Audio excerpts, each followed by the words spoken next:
A letter to my late dad.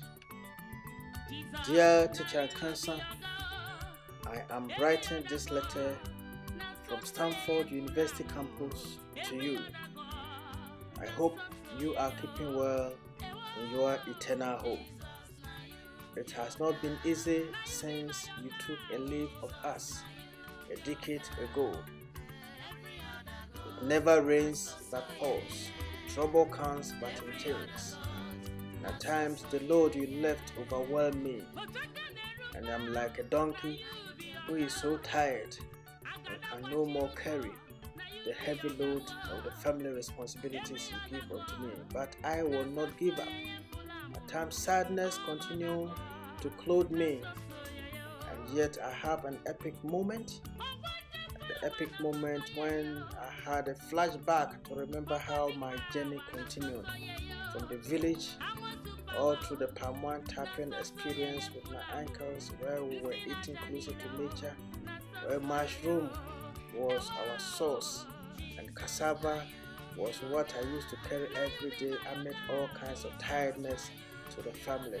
Yet I remember the lantern you gave me to study and the challenges that I have to carry throughout the rains, and the day that I remembered when your mortar remained rested, and I still remember the fact that these scenes continue to empower me with thoughts of encouragement that I am like a plant. Wherever I am planted, I should bloom, and I am born to lead, and the leader is born.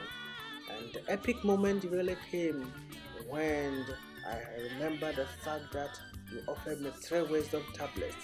That one, I should never fear to think, but critical thinking consideration of things will see me through in the face of all adversities.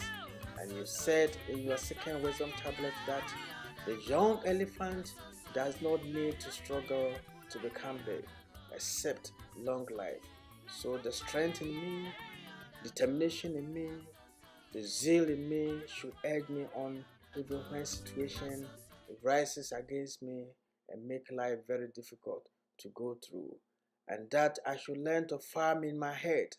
And if I turn my mind into a farmland with education as the cocoa seed, I will be able to survive.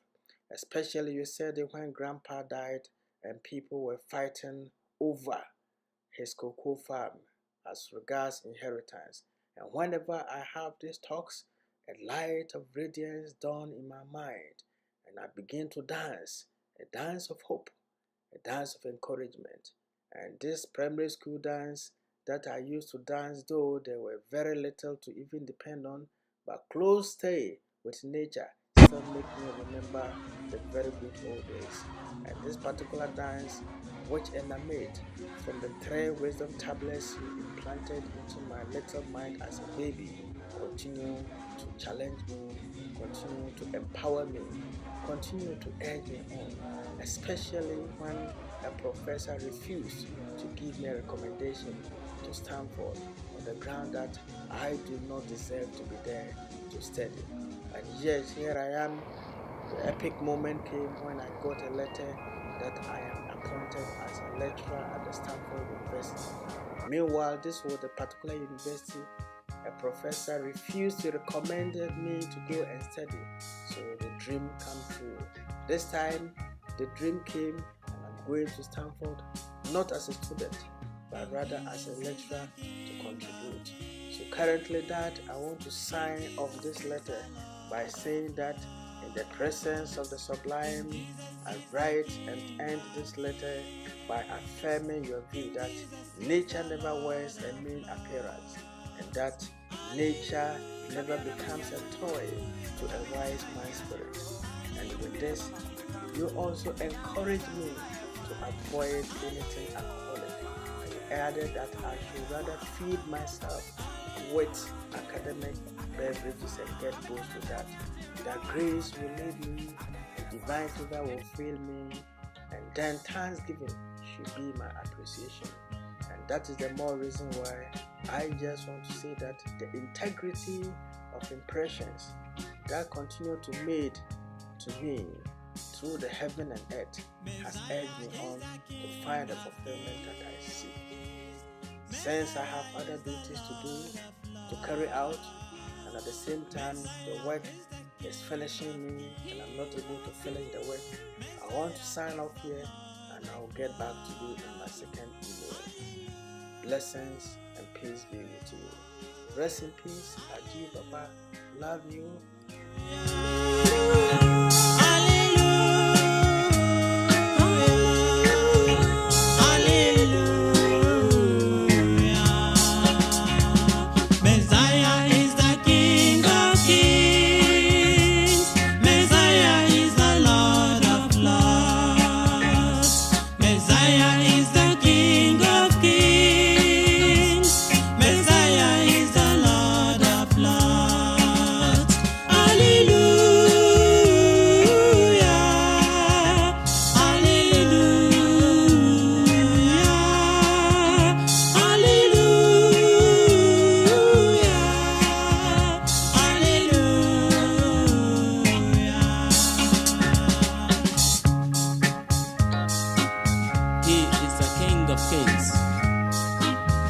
Jesus is the Lord of Lords, Savior of the whole world. He is worthy to be worshipped and to be praised. You need to worship Him, my dear brothers and sisters. Brethren, follow me to worship Him, for He is your King and also the King of Kings.